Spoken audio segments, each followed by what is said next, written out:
Nous vivons sans doute la plus importante révolution sociale et culturelle depuis l'invention de l'économie agricole, c'est-à-dire il y a 12 000 ans. Nous nous sommes organisés, les cultures, les religions se sont organisées autour de la sacralité du territoire. On a organisé l'échelle des différences entre les personnes en fonction de l'appartenance ou pas à un territoire, de la légitimité d'une religion par rapport à un territoire. Aujourd'hui, on vit une globalisation des religions, on vit une déterritorialisation des cultures, et naturellement, ça crée des inquiétudes, ça fragilise les identités, qui, en fin de compte, perdent le repère avec un territoire de référence réel ou fantasmé. Alors la tentation des personnes, naturellement, c'est de se replier par affinité, de se replier par ressemblance, alors que nous sommes entrés maintenant dans une société où c'est les différences qui sont le ferment de la société et pas la ressemblance.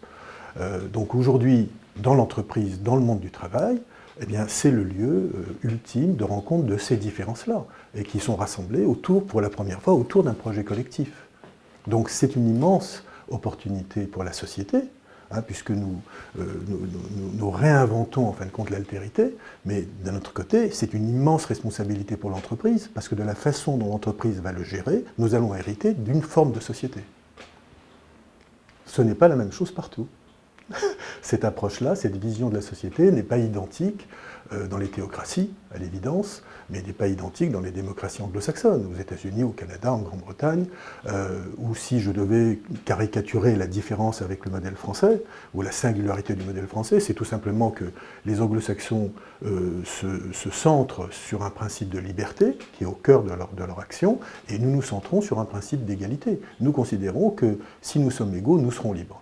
Eux considèrent que si nous sommes libres, nous sommes égaux parce que nous sommes libres, même si ça crée des inégalités, ce que nous, on n'accepterait pas. La première obligation, je dirais, c'est de ne pas gérer le religieux. C'est-à-dire, en fin de compte, le manager n'a pas à gérer la religion. Il n'a pas à gérer des pratiques religieuses, il n'a pas à mesurer la pertinence ou l'impertinence d'une pratique religieuse.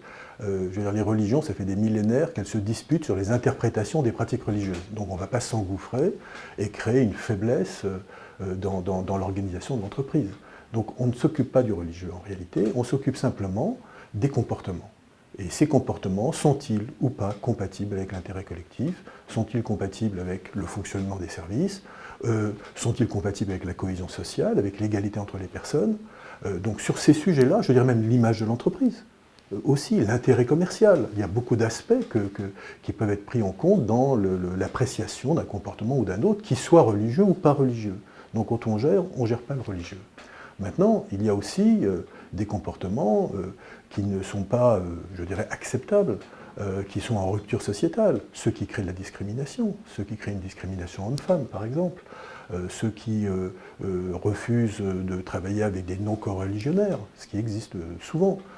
Donc à ce moment-là, il y a, c'est vrai, une prise de décision qu'il faut avoir, et pour ça, il faut que le manager soit formé, il faut qu'il soit préparé à avoir une distance avec les pratiques, et qu'il puisse prendre des décisions claires et nettes, et surtout qu'elles soient collectives, ces décisions, et qu'elles soient comprises par les personnes qui font l'objet de ces décisions.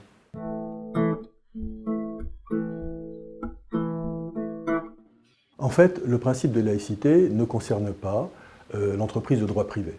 La laïcité, c'est une singularité française. C'est-à-dire que l'État est séparé des églises. L'État n'est pas concerné par les religions, n'est pas soumis aux réglementations religieuses. Il ne les gère pas, il ne les interdit pas non plus. Il garantit quelque part par sa neutralité l'égalité entre toutes les religions et entre les croyants et les non-croyants aussi. Donc ce principe de laïcité concerne l'État et, je dirais, l'espace qui dépend de l'État, donc le service public, les missions de service public. Ce qui n'est pas le cas de l'entreprise de droit privé. L'entreprise de droit privé ne peut pas faire état de ce principe de laïcité, même s'il y a énormément de débats aujourd'hui pour étendre ce principe de laïcité à l'entreprise de droit privé, mais je pense que ce serait un risque, celui notamment de favoriser des entreprises communautarisées. Donc on aurait un effet inverse à ce que nous souhaitons. Donc le principe de laïcité, laissons-le à l'État et à l'entreprise la responsabilité de gérer. Jusqu'à présent, nous avons été, les entreprises en général, mais la société aussi, dans une logique de déni, une logique d'évitement du sujet.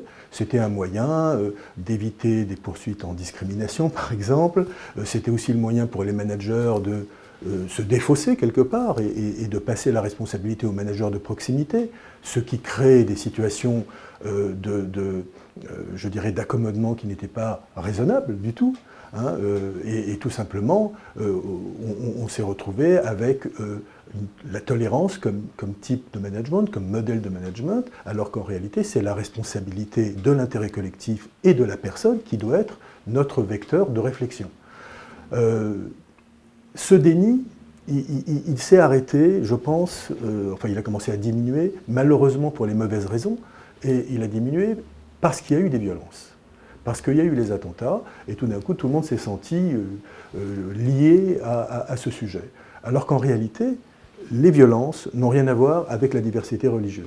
La diversité religieuse, on doit le gérer, c'est une nouvelle situation, c'est une opportunité immense pour la société, et il faut la gérer de façon éthique. De l'autre côté, on a des violences, on a la radicalisation, et c'est normal que les personnes s'inquiètent, mais ça ne veut pas dire que c'est le sujet central. Néanmoins, les questions que moi on me pose souvent, c'est mais comment peut-on déceler une radicalisation ou pas d'un salarié? En réalité, il y a un faisceau d'indicateurs qui peuvent nous permettre d'imaginer qu'une personne serait dans un processus de radicalisation, ce qui ne prévoit en rien de la culpabilité de la personne. Ce que je veux dire, c'est que ce n'est pas parce qu'une personne a une grande barbe ou qu'elle décide de prier ou de manger halal qu'elle se radicalise. Donc on ne peut pas mesurer la radicalisation à l'expression religieuse. L'expression religieuse, c'est une chose. Par contre, l'hyper-ritualisation, je dirais la rupture familiale, la rupture notamment avec l'autorité parentale, font partie, la rupture avec les amis, font partie d'une logique très proche de la logique sectaire. Et donc, c'est là que l'on peut peut-être déceler des moments où des personnes sont en train de vaciller. Maintenant, notre responsabilité en tant qu'entreprise, ce n'est pas de gérer la radicalisation. L'État s'en occupe. La police et la justice s'en occupent. Nous, donc on doit signaler, si on pense qu'il y a un danger, on peut signaler. Maintenant, ce n'est pas de la délation. Parce que derrière ça, nous avons une responsabilité, celle de protéger les personnes qui sont en faiblesse et qui sont en train de se radicaliser. C'est leur rendre service que de le signaler.